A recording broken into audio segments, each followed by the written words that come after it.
Yangchen was the air nomad avatar succeeding Avatar Sido and preceding Avatar Kuruk. She grew up in a rather isolationist time of the Four Nations in the aftermath of the Platinum Affair. After mastering all the elements in her youth, she was eager to make a difference in the world, despite her inexperience.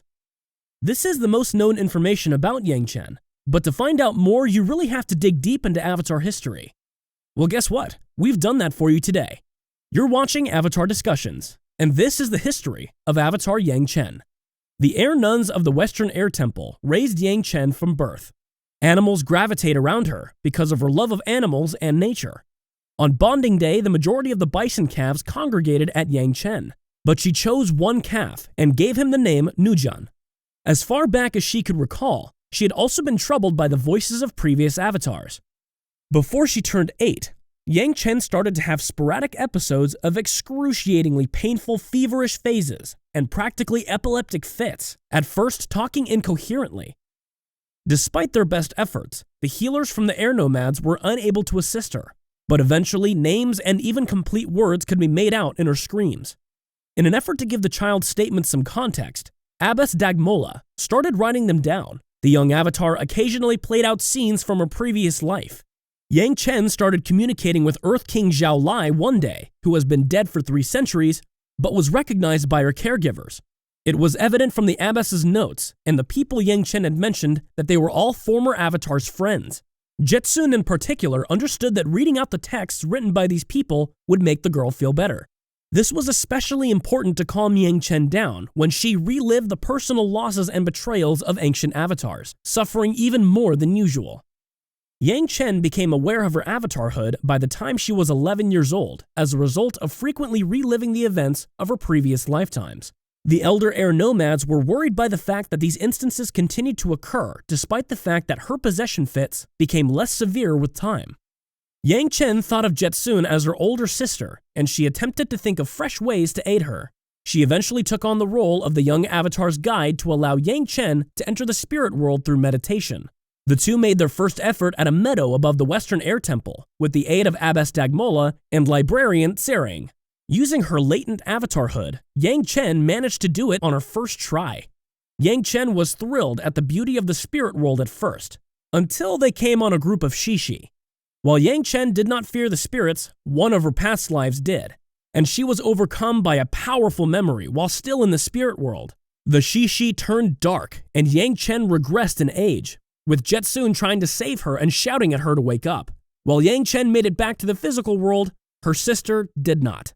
Yangchen was by her sister's side when she passed away, and she was honored as a temple elder and companion of the Avatar who had given her life to defend the bridge between humans and spirits.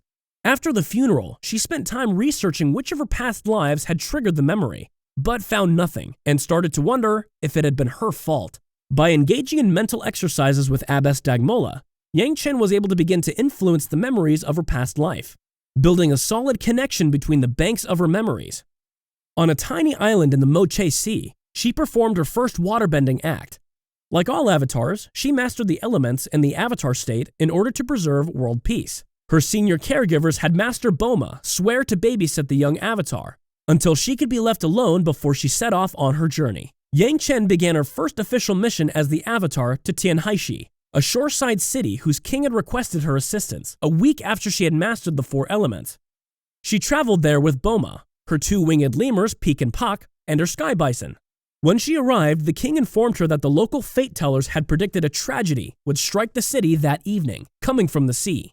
Yangchen waited on the cliff, overlooking the water after believing the fortune. She experienced intense sorrow coming from the gigantic soul that emerged from the ocean at past midnight.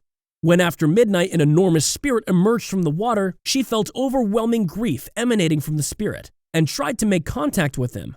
He knocked her down, however, and the two engaged in battle, which would last throughout the night and leave the city in ruins. As dawn broke, Yangchen finally managed to convince the spirit to tell her who he was and what he wanted. She could not let him exact his revenge on the citizens for killing Lady Tian, however, so she struck a deal with the General Old Iron Spirit, one she promised to maintain for eternity in exchange for a truce with the humans. General Old Iron promised to never take up his armor against humanity, so long as the land remained free of human civilization. In return, Yangchen constructed a statue in Tian's memory and established a ritual among her people to visit the site once a year to prove that humankind could preserve and protect nature. So long as the land remained sacred to the air nomads, no one would dare develop the area and risk Old Iron's wrath. Yangchen assisted the citizens of Tian haishi in finding new homes after the fight, but doors kept slamming in their faces, and men instructed them to keep moving. They began losing individuals to sickness while sleeping in fields and subsisting solely on handouts. She vowed to do everything in her power to defend the people she was guarding, and she started learning how to play politics well and influence other people. In order to intimidate the spiritually minded spouse of a governor into convincing her to open their borders, she falsified some letters and spread reports that two rival nobles were fighting over the Tian haishi craftsmen. The continent eventually absorbed the people. Another one of Yangchen's earliest missions as the fully realized Avatar was on Inca Island, where unseen forces were causing damage along the edges of the villages of the Saowan clan.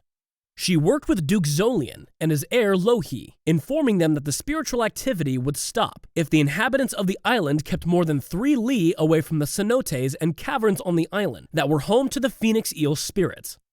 Ever since the significant diplomatic blunder known as the Platinum Affair that had occurred in her childhood, restricting a controlled amount of international trade between the Earth Kingdom, Fire Nation, and Water Tribes to only 4 cities controlled by the Shangs, Yangchen's attention started to turn to the Shang merchants. 2 of Chief Oyaluk's former trusted warriors, Tayagum and Akudan, had been imprisoned in the Earth Kingdom ever since the Platinum Affair occurred, and had been left to rot by the chief himself. Yangchen took it upon herself to negotiate their amnesty. Yangchen went on to face great dangers together with her team of companions. Another of Yangchen's bending masters and friends died while defending her from enemies. Over time, she also became well-learned and studied many different philosophies, including the writings of Gurus Lahima and Shoken. At some point, Yangchen met the leader of the 5th Nation pirate fleet and signed a treaty with them, according to which the Corsairs would leave the Earth Kingdom's southern coast in peace. She also made further pacts between humans and spirits, such as in the case of the Heartwalker of Yaoping Mountain. Avatar Yangchen died in 345 BG and was reincarnated as Kuruk of the Northern Water Tribe in accordance with the Avatar cycle. And that's it, folks, a whole rundown of Yangchen and her life. Did we miss anything? Let us know in the comments below. But until next time, as always, stay flamin'!